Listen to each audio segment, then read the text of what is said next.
Sa ngalan ng Ama, ng Anak at ng Espiritu Santo. Amen. Sumainyo ang Panginoon. At sumaiyo rin. Mga kapatid, sa araw na ito, ating pong pinagdiriwang ang banal na kapistahan ni San Benito or Saint Benedict of Nursia. Siya po ay kilala bilang isang santo na namamagitan sa atin sa Diyos, humihiling ng proteksyon at kaligtasan laban sa lahat ng masama, lalong-lalo na sa tukso ng demonyo. Kaya naman po pinagdarasal natin ang kaligtasan, unang-una, para sa kagalingan ng ating mga kapatid na may sakit. Kaligtasan, kapayapaan sa mga nag-aalala, sa mga iisip, paano sila makabayad sa kanilang mga utang. Kaligtasan, panunumbalik ng pagmamahala ng mga nag-aaway sa pamilya, ang mga mag-asawang nagkahiwalay. Kaligtasan ng lahat ng mga naglalakbay, lalong-lalo na ang ating mga OFW, na araw-araw na lumalaban, na nagtatrabaho sa ibang bansa para maitaguyod nila ang kanilang mga pamilya. Mga kapatid, ano man ang inyong mga kahilingan, ano man ang inyong pangangailangan, magtiwala kayo. Alam yan ng Diyos at meron tayong isang banal, isang santo, si San Benito, na walang sawang nananalangin at nagdadasal para sa atin. Tayo muli ay magpakumbaba, hilingin natin ang awa ng Diyos. Naway tayo'y mapatawad sa mga kasalanan at pagkukulang na ating nagawa para tayo ay makitang karapat dapat makatanggap sa mga banal na misteryo. Inaamin ko Sa makapangyarihang Diyos at sa inyo, mga kapatid, na lubha akong nagkasala sa isip, sa salita, sa gawa at sa aking pagkukulang.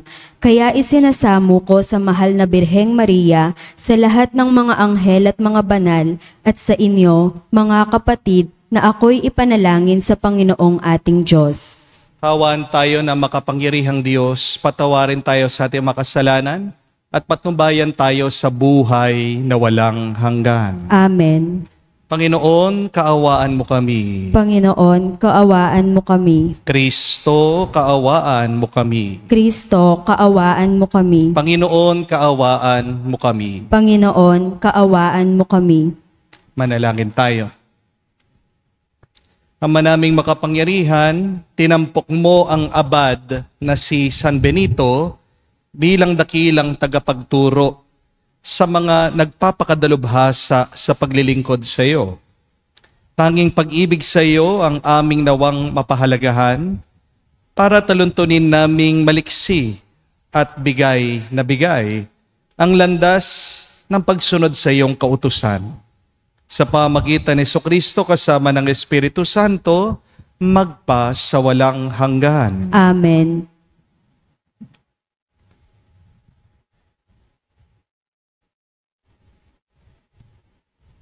Pagbasa mula sa aklat ng Henesis.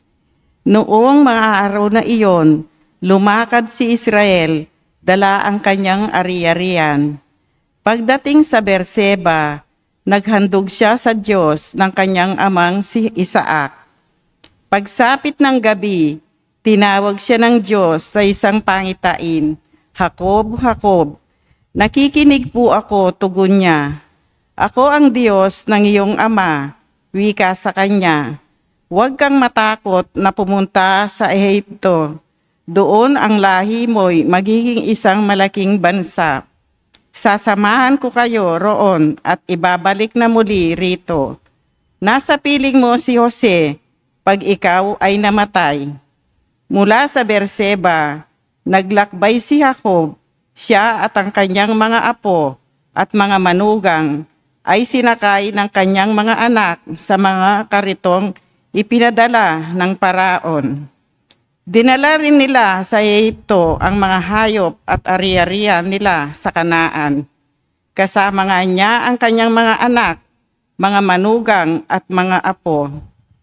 At si Juda ay sinugo ni Israel kay Jose upang siya ay salubungin.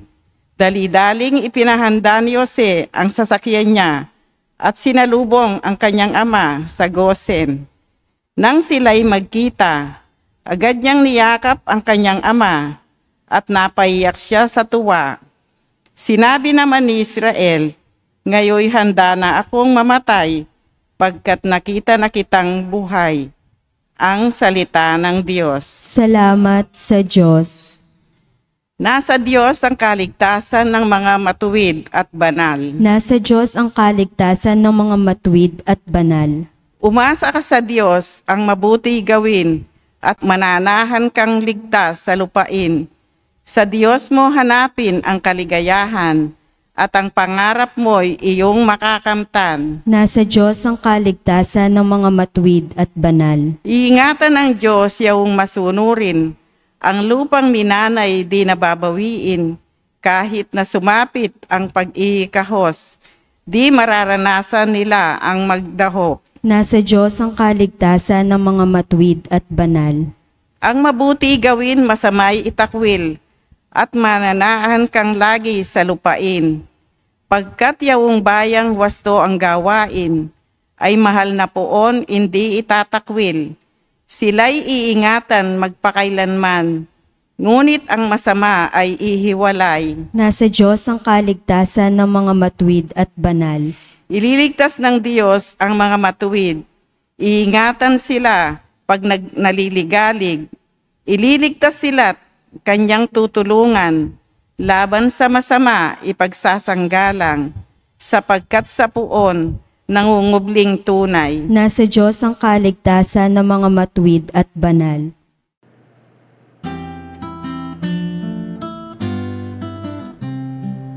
Alleluia, alleluia, alleluia, alleluia, alleluia, alleluia, alleluia, alleluia, alleluia, alleluia, alleluia, alleluia. Pagdating ng Espiritu, itataguyod niya kayo sa tanang itinuro ko.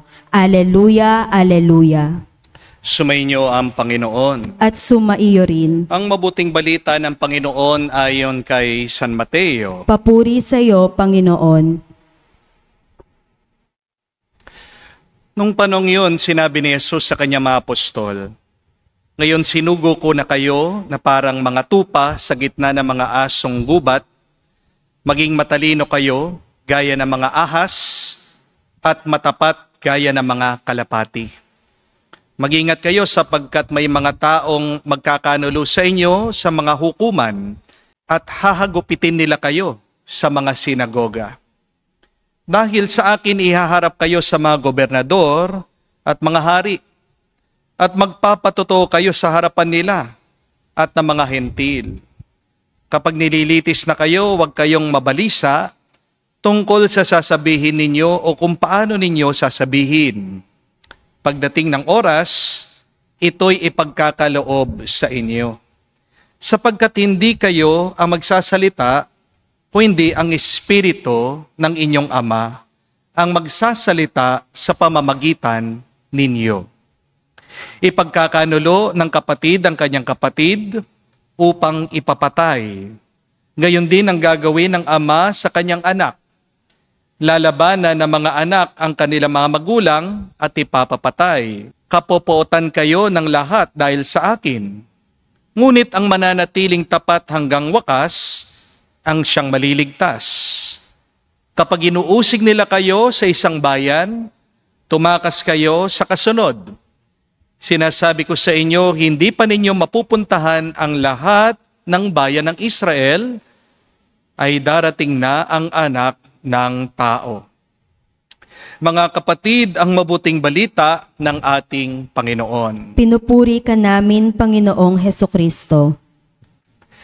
Magandang araw po muli sa inyong lahat. Magandang araw din po. Bakit po kaya si San Benito ang santong tinatawag natin kapag minsan meron tayong problema, kapag tayo ay nasa panganib, kapag tayo ay dumadaan sa pagsubok? Bakit din po nauso yung mga tinatawag nating Benedictine medals na madalas ginagamit nating panlaban sa mga masasamang espiritu. Sa mga hindi po kasi nakakaalam sa inyo, nung binata po kasi at nabubuhay pa si San Benito, habang siya daw po ay nag-aaral sa Roma noon, nalungkot po siya dahil nakita niya ang korupsyon, ang imoralidad na nangyayari sa loob ng simbahan. Kaya siya po ay nagpasya, umalis siya, tumira sa bundok, at siya po ay naging isang hermetanyo. Pero hindi po nagtago si San Benito. Saint Benedict did not isolate himself to escape the world, but he went to the mountain to seek God. So that when he returns again to the city, to the world, he could change it. He could transform it. Kaya lumayo muna siya sa korupsyon para magpakatatag pa siya, magpakabuti pa siya, magpakabanal pa siya. Kasi kung mananatili siya sa korupsyon ng mundo, makahawa siya sa kasamaan nito. Alam po natin yan. Kapag nilapit mo ang isang mahusay na kamatis sa mga bulok na kamatis, mabubulok din yung mahusay na kamatis. Di po ba? Yan ang ginawa ni San Benito. Lumayo muna siya para hindi rin siya mapasama. At dahil po sa kanyang pagdarasal, sa kanyang pagpapakabanal, sumikat po si San Benito at nakilala siya ng mga tao. Kaya naman po, inanyayahan siya ng mga ilang monghe na nakakilala sa kanya na mamuno, maging leader sa kanilang monasteryo. Pero dahil napaka-stricto po ni San Benito, meron po kasi siyang tinatawag na the rule of Saint Benedict. Ito pong mga ibang monghe, sumakit ang loob nila sa kanya. At gusto po nila siyang alisin, patayin. Ang kwento po, isang araw, itong mga monghe na may ayaw sa kanya, itong mga monghe na galit sa kanya, naglagay daw sila ng lason doon sa kanyang alak. Pero bago inumin nitong santo, itong alak, kinurusan niya itong kanyang baso. Bago pa man niya po mainom itong alak, nabasag yung baso. Kaya naging ligtas po itong santo. Nung minsan din po, may isang pari na naiinggit sa kanya, kaya naman nilason yung kanyang tinapay na kakainin. Pero kamukha po ng dati, pinagdasal ni San Benito itong kanyang tinapay, at parang isang himala, milagro, meron pong isang uwak, lumipad, pumasok dito sa kwarto, kinuha, dinampot yung pagkain na dapat kakainin niya. Dahil po sa dalawang kwentong ito, dalawang karanasan na ito, dito po nakilala si San Benito bilang isang santo na maaasahan mo kapag tayo din naman ay dumadaan sa iba't ibang panganib o kasamaan sa ating buhay. At ito din po ang dahilan bakit meron tayo mga ginagawang Saint Benedict medals. Nagiging napakalakas silang tanda para sa ating spiritual na proteksyon. Mainam po at mabuti na magpatulong tayo kay San Benito kung meron bumabagabag sa ating isip, kung may gumugulo sa ating puso, kung meron tayong inaalala, o kung meron po tayong sakit na pinagdadaanan. Pero higit pa rito, sana ipaalala po ng buhay ni San Benito sa atin ang halaga ng pagpapakabuti at pagpapakabanal. Dahil kung matuwid ka, kung mabuti ka, kung banal ka, walang masamang mangyayari sa iyo. Oo, may pagsubok, pero hindi kahahayaan ng Diyos na masawi. Tandaan niyo po yan. At kung babasahin niyo po ang Biblia, palagi pong pinapaalala yan ng Diyos sa atin. If you read the book of Proverbs, it says that the righteous man is rescued from trouble. And whoever trusts in the Lord will protect them. Sabi pa nga po ni Jesus na kung magiging tapat tayo sa ating misyon sa Kanya, hindi tayo malalason ng mga ahas o alakdan. Bakit hindi pinabayaan ng Diyos si San Benito nung siya'y buhay? Ito po dahil siya ay nagpakabanal, siya ay nagtiwala sa Diyos. At ang mga kawangis kamukha ng Diyos, hindi niya pababayaan na mapasama. kung man meron tayong masama, mga pagsubok na nararanasan, ito ay hinahayaan lang ng Diyos na dumating sa atin bilang pagpapalakas ng ating pananampalataya at ng ating kaluluwa. Kapag may nakikita po kayong Benedictine Medal, sana kapatid maalaala mo ito, na meron tayong isang Diyos na nagliligtas sa iyo laban sa lahat ng masama. At sana, pag nakita mo ang Benedictine Medal, huwag mong gamitin na anting-anting ito. Ang Benedictine Medal ay isang paanyaya talaga sa atin na tayo ay mas magpakabuti at magpakabanal. Kung pag-aaralan po natin ang buhay ni San Benito, may 3 aral siya, 3 tulong para tayo ay mas maging banal araw-araw. So I want you to remember also these 3 lessons from Saint Benedict on how we can be more holy every day. Una, panalangin. Saint Benedict lived in this one rule. Sa Latin, sabi po niya, ora et labora. Ang ibig po sabihin ay magdasal at magtrabaho. Ora et labora means pray and work. Hindi lang po puro trabaho. Hindi lang po puro dasal. Pero dapat balanse. Balikan niyo po sinabi niya, ora et labora. Magpartner yan. Magkadugtong yan. Magkasama yan. Trabaho, dasal. Dasal, trabaho. Alam niyo po ba kung bakit napakaraming tao ngayon ang nadidepress? Kasi yung iba, puro trabaho ng trabaho lang. Nakakalimutan ng manalig, nakakalimutan ng magdasal sa Diyos. Di po ba? At aminin niyo po, marami din sa inyo mga paladasal. Palaging nakikinig sa misa. Palagi naman pong lumalapit, nagno-novena, nagro-rosaryo. Bakit pa rin kayo nadidepress? Kasi maaaring ikaw ay naniniwala, pero wala ka namang ginagawa. And remember what the Bible also tells us and teaches us, that faith without action is dead. And prayer without purpose is laziness. Katamaran. Kung puro ka lang dasal pero wala ka namang gagawin, wala kang kilos. Kapatid, kamukha po sana ni San Benito, magdasal ka bago ka magtrabaho. Magdasal ka habang ikaw ay nagtatrabaho. At manalangin ka pagkatapos mong magtrabaho. Hindi lang po dapat kasama ng schedule natin ang pagdarasal. Dapat kasama yan ng buong buhay natin. I always say this. Prayer should be our lifestyle. And Saint Benedict reminds us that when we labor and pray at the same time, our hearts are lifted to God.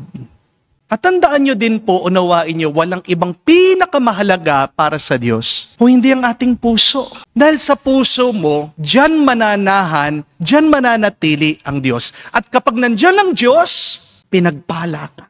Why is there no blessing now in your life? Maybe because you have not given your heart to God, or maybe because you have a heart and yet God is absent in your heart. Amen? Mga kapatid, isang paalaala lang po ito. Lalong-lalo na sa mga addicted na sa inyo, sa gadget, sa social media, sa computer. Bago ka mag-Facebook, sana mag-face the Lord ka muna.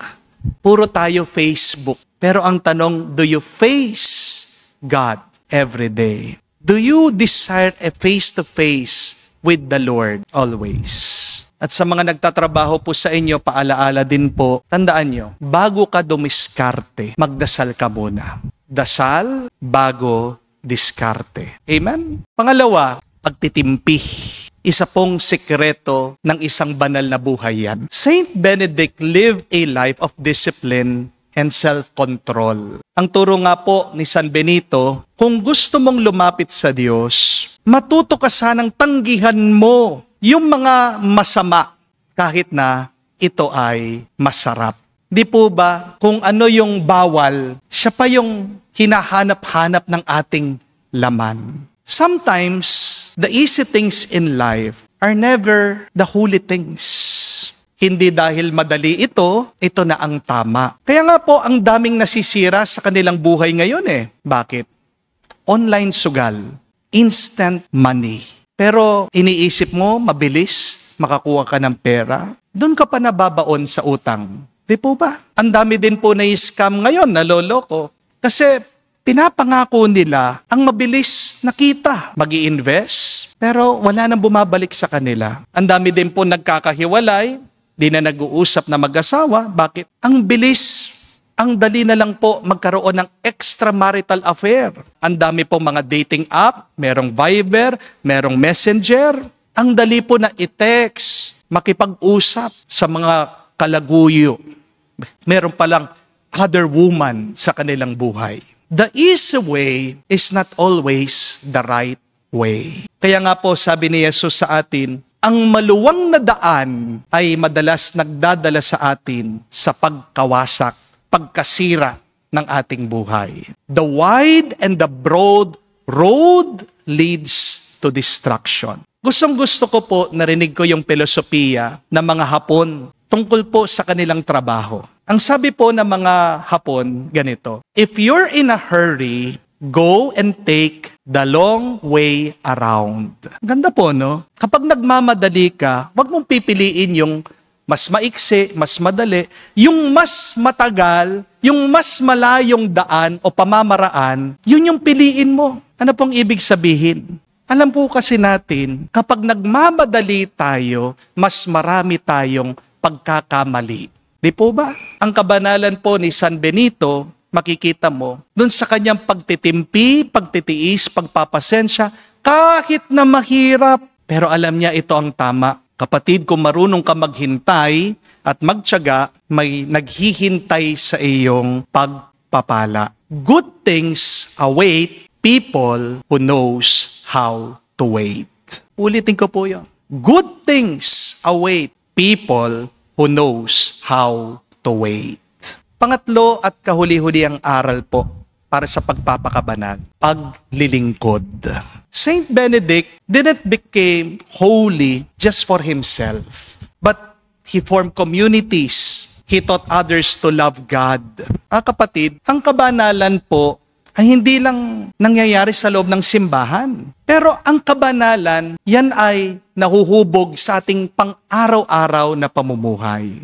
Ang kabanalan hindi lang po nahuhubog o nakakamtan natin sa pagrosaryo, pagdarasal, pagsisimba. Pero ang kabanalan, yan po ay nararanasan natin kung paano natin mabuting pakitunguhan ng ibang tao. Sa mabuti mong pakikipag-usap sa iyong mga anak, sa iyong pagpapatawad sa iyong asawa, sa iyong tapat at masipag na pagtatrabaho, at sa iyong pagpapakumbaba at sa paghingi mo ng tawad sa mga taong nasaktan mo. I want you to understand that holiness is not perfection, but holiness is a reflection of who God is in your life. Hindi po pagiging perpekto ang pagiging banal. Pero alam mo, ikaw ay banal pag sinasalamin mo ang awa, ang kabutihan ng Diyos. Lastly, I want you to remember this. If you want peace in your heart, then seek God. If you want purpose in your life, serve God. And if you want joy in your soul, then stay with God. Gusto mo ng kapayapaan? Hanapin mo ang Diyos. Gusto mo ng kahulugan sa iyong buhay? Paglingkuran mo ang Diyos.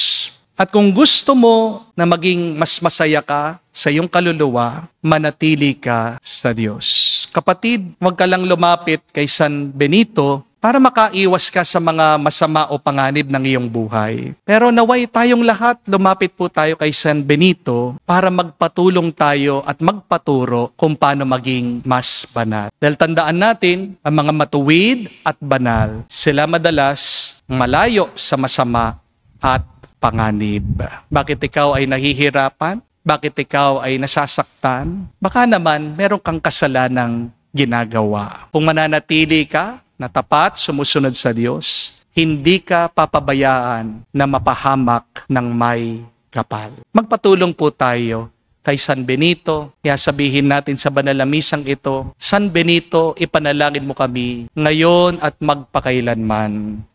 Amen. Tumayo po tayo. Alay po natin ngayon sa Diyos ang ating mga dasal at panalangin. May tiwala sa paggabay at proteksyon ng Diyos.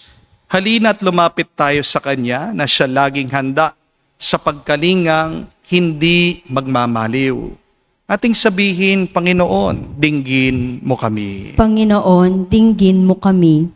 Ang mga pinuno ng simbahan, naway maging matatag at walang takot na ipahayag ang mensahe ng Diyos. Sa gitna ng mga pagbatikos, manalangin tayo sa Panginoon. Panginoon, dinggin mo kami. Ang mga bansa at ang sangkatauhan naway mapalaya sa makasalanang sistema ng opresyon at terorismo, manalangin tayo sa Panginoon. Panginoon, dinggin mo kami. Yaong mga nakararanas ng pagsubok sa kanilang buhay, may asawa, naway makatanggap ng biyaya na magsumikap na mapanatili ang kanilang mga pangako, manalangin tayo sa Panginoon. Panginoon, dinggin mo kami.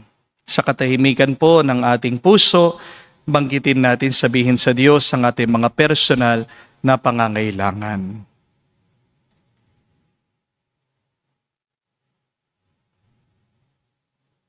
Ama, ikaw ang pinagmumulan ng buhay, lupigin mo ang kadiliman ng kasamaan sa aming mga puso at punuin mo kami ng liwanag ng iyong pagpapala. Hinihiling namin to sa pamagitan ni Kristo, aming Panginoon. Amen.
Manalangin kayo mga kapatid, para ng ating mga paghahain ay kalugdan ng Diyos amang makapangyarihan. Tanggapin nawa ng Panginoon itong paghahain sa iyong mga kamay sa kapurihan niya at karangalan, sa ating kapakinabangan at sa buong sambayanan niyang banal.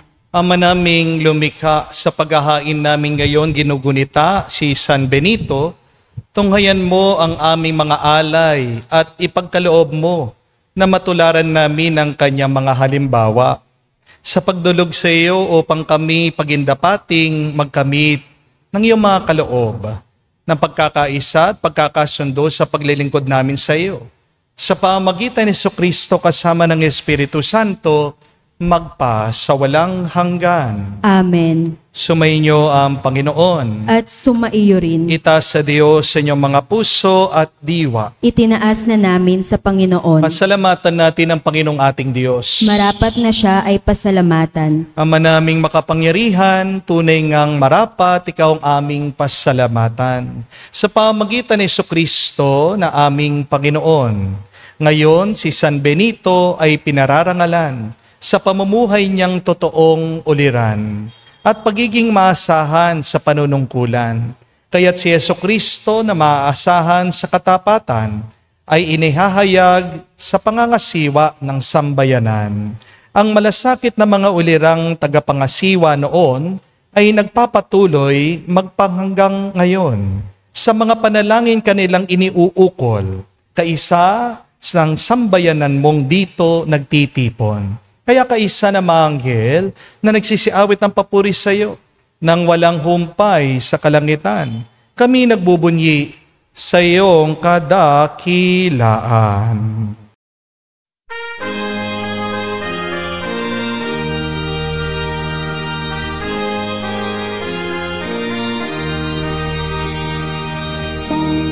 Santo, Santo, Panginoong Diyos ng mga hukbo. Napupuno ang langit at lupa ng kadakilaan mo. Hosana sa kaitasan, pinagpalang na paninito sa ngalan ng Panginoon. Hosana sa kaitasan, Hosana sa kaitasan. Ama naming banal, ikaw ang bukal ng tanang kabanalan.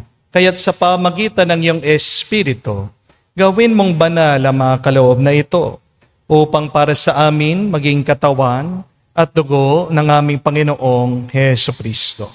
Bago niya pinagtiis ang kusang loob na maging handog, hinawakan niya ang tinapay, pinasalamatan kanya, pinaghati-hati niya iyon, inabot sa kanyang mga alagad at sinabi, "Tanggapin ninyong lahat ito at kanin. Ito ang aking katawan na ihahandog para sa inyo."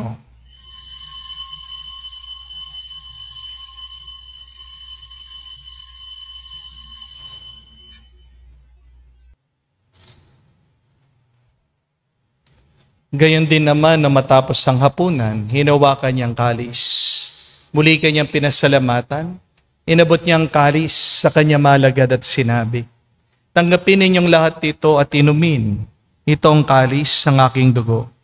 Nang bago at walang hanggan tipan, ang aking dugo na ibubuhos para sa inyo at para sa lahat, sa ipagpapatawad ng mga kasalanan.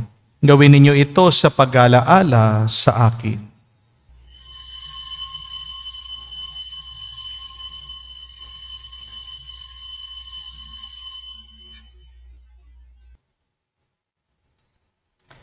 Ang misteryo ng pananampalataya.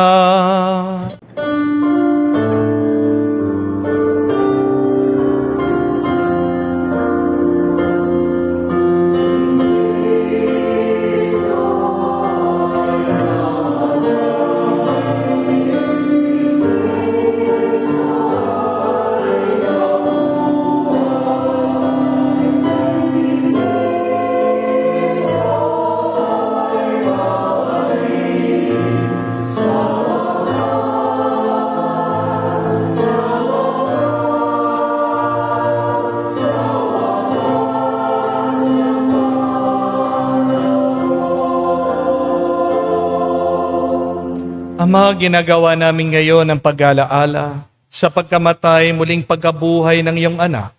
Kaya tinialay namin sa iyong tinapay nagbibigay buhay at ang kalis na nagkakalob ng kaligtasan. Kami nagpapasalamat dahil kami iyong minarapat na tumayo sa harap mo para maglingkod sa iyo. Sinasamo namin kami magsalo-salo sa katawan at dugo ni Kristo ay mabuklod sa pagkakaisa sa pamagitan ng Espiritu Santo. Amalingapin mong iyong simbahan, laganap sa buong daigdig. Puspusin mo kami sa pag-ibig. Kaisa ni Leon, ang aming Santo Papa, si Florentino, aming Arsobispo at ng Tanang Kaparian. Alalahanin mo rin ang aming mga kapatid na nahimlay may pag-asang sila'y muling mabubuhay.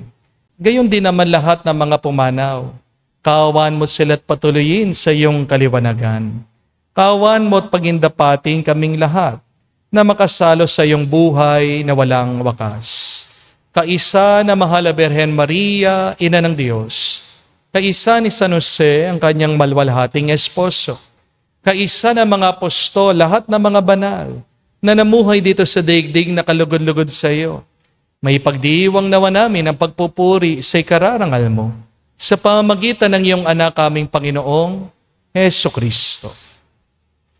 Sa pamamagitan ni Kristo, kasama niya at sa Kanya, ang lahat ng parangal at papuri ay sa iyo, Diyos Ama, makapangyarihan, kasama ng Espiritu Santo, magpasawalang hanggan. Amen, amen, amen.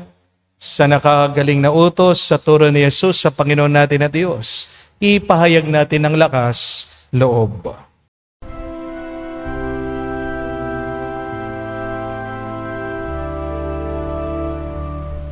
Ama namin, sumasalangit ka, sambahin ang ngalan mo, mapasa amin ang kaharian mo, sundin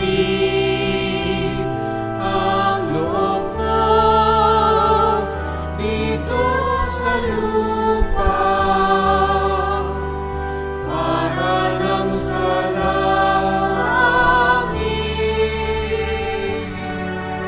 Bigyan mo kami ngayon ng aming kakanin sa araw-araw, at patawarin mo kami sa aming mga sala, para ng pagpapatawad namin sa nagkakasala sa amin. At huwag mo kaming ipahintulot sa tukso, at iadya mo kami sa lahat ng masama.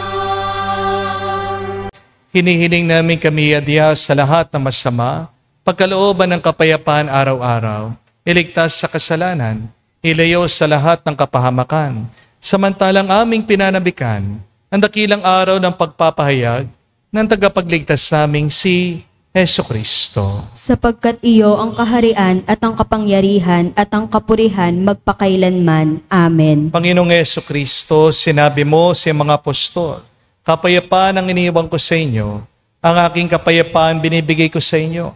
Tunghayan mo ang aming pananampalataya, huwag ang aming pagkakasala.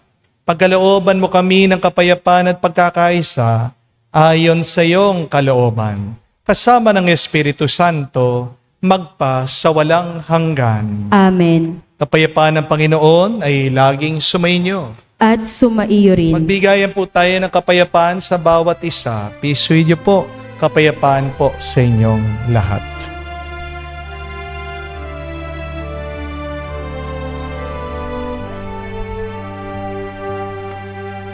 Kordero ng Diyos na nag-aalis ng mga kasalanan ng sanlibutan, maawa ka sa amin. Maawa ka sa amin. Kordero ng Diyos na nag-aalis ng mga kasalanan ng sanlibutan, maawa ka sa amin. Maawa ka sa amin.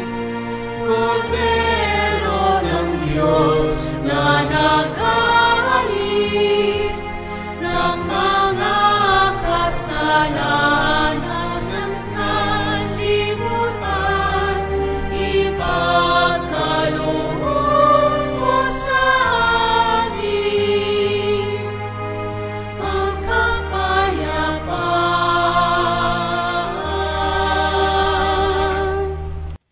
Mga kapatid, naririto ang ating Panginoong Hesukristo, ang Kordero ng Diyos. Siyang nag-aalis sa mga kasalanan ng sanlibutan. Mapalad tayong lumalapit sa piging ng Kordero. Panginoon, hindi ako karapat-dapat na magpatuloy sa iyo, ngunit sa isang salita mo lamang ay gagaling na ako.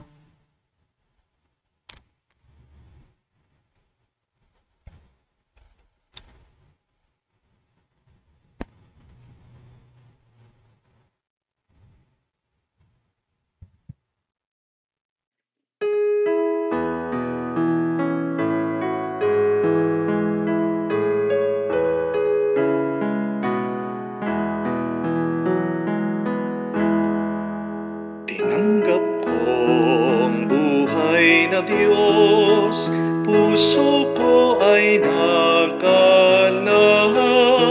Tinanggap ko, buhay na Diyos, puso ko ay natuwa.